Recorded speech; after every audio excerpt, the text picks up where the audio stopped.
Good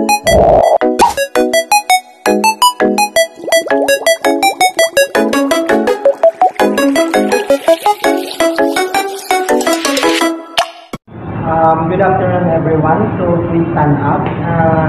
Miss English, can you please lead a prayer? In the name of the Father, the Son, and the Holy Spirit. Amen. Okay.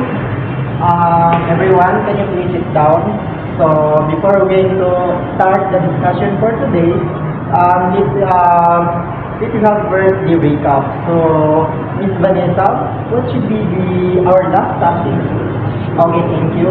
So since we know our last topic, so let's proceed to our discussion for today. So our topic is all about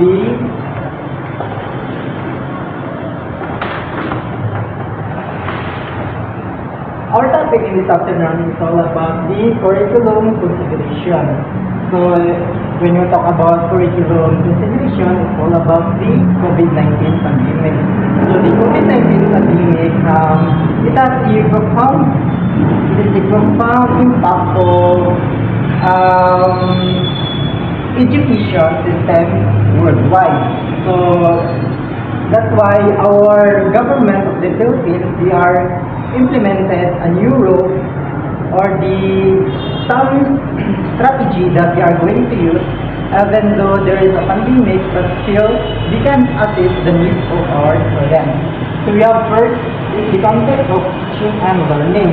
So since the World Health Organization or WHO, so again, what is World Health Organization or WHO? So the WHO or World Health Organization, they are the United Nations, and one of the United Nations members is the Philippines, and also the WHO. It is they are the responsible of the health public in all the world. So the WHO has declared a pandemic time in March 20. So this is the time that the pandemic COVID-19 starts hitting in all the world. Everything has changed in the people's way of life.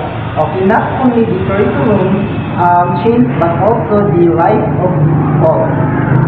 We have the cases that COVID-19 has developed in the claiming more than 10 million lives. So it's because of the COVID-19, there are 10 million lives people suffering. So we have the human rights has continued despite this pandemic, and also those curriculum directly upgrade to context should be given a more serious thought by educators and teachers. So because of COVID-19, our school, our staff, and also the teachers, they are suffering this time. So we have first the context. This initial scientific studies of COVID-19 is a rare disease which is caused by a new virus. So it's because of COVID-19. We have we have some protocols that we need to follow. So second, the context, also we have the virus who issues fundamental guidelines for everybody to follow, avoid the contamination and transmission. So these are the role of the COVID-19 during that's the role of the students that we need to follow. So we have first wash hands frequently with soap and water.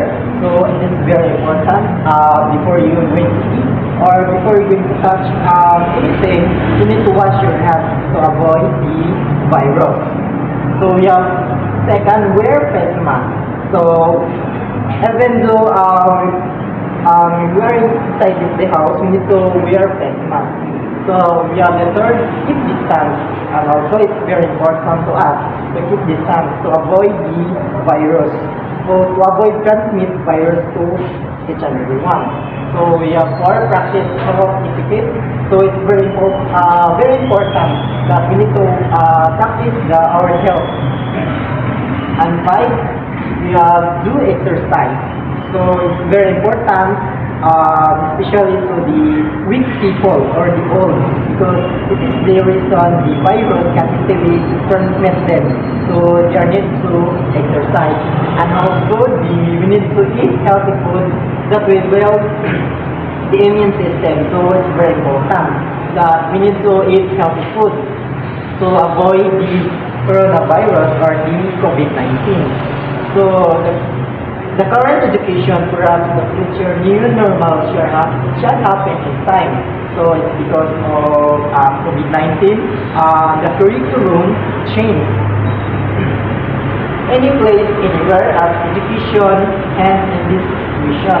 So every time is volatile, uncertain, complex, and ambiguous, or known as VUCA. For teacher education, to continue this context should be given this consideration. So we have first the learners and the teachers. So when we talk about the learners and the teachers, so it's a way, like all learners, college students are diverse in reference their readiness to learn and in studying. So in college, so they are declaring about the COVID-19. That's why the teacher, they are going to use printed materials like virtual. So that's the reason that we study at home. So next, since we are spread all over the country and there are more than 12,000 institutions before the pandemic, students come from diverse backgrounds. So, which means not all students are live in the city. There are students that live in the forest or in the near. So that's the big reason. That's why the COVID-19 has a big impact in education system. So we have the appropriate teaching delivery during the time of pandemic and beyond. So for those students they don't have no internet connectivity, so the teacher use the printed stuff. Or example of that is the what you call that, the module. They are giving to the teacher, giving to the student. So next is in place with NORES or COVID-19. So the teacher, they are going to what do you call that? They are going to find a place that it is away to the interaction of many people. It's because that's the COVID, that's the virus transmission. And next we have for the limited internet connectivity, we have the synchronous learning. So when we talk about synchronous learning, it is a teaching delivery where students are doing their work independently based on what has been instructed online. So students are provided with learning materials, open educational resources, or OER will provide it. So the teacher will provide some strategies that our government or the staff or the teacher, they are using modular to avoid the coronavirus or the COVID-19. So in excellent internet connectivity, we have synchronous learning. So to those people who live in the city, so we have excellent internet. So we are going to search. So synchronous learning is real-time teaching learning using online platforms like Zoom, Facebook, Google Meet, or Google. So if those kind of students have an excellent internet, so you can use a Facebook, Google Meet, and also the Zoom to their class. So a teacher prepares an instructional guide, letters, and plans. So that's the reason during that time the teacher, they are suffering in terms of the teaching to their students. Even though the pandemic continue, but the teacher, they are use some strategies to assess the learning needs of the students. So in strategies used, these are these strategies used to unify the curriculum. We are focusing on essentials. We are offering OPT or cognitive process. We are modifying the code curriculum.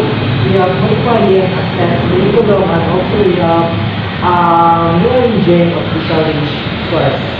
So for our activity, instructional, we have activity. So we have the instruction create two groups. In each group, we are going to get the message of drawing. So this is the drawing. This is your drawing. So you're going to guess the message, and also you can put your answer in this whiteboard that I'm going to distribute. So for our generalization and evaluation, and also to your assignment, I'm going to give some functional materials so to continue our class. And that's it, everyone. Thank you for your participating in our class.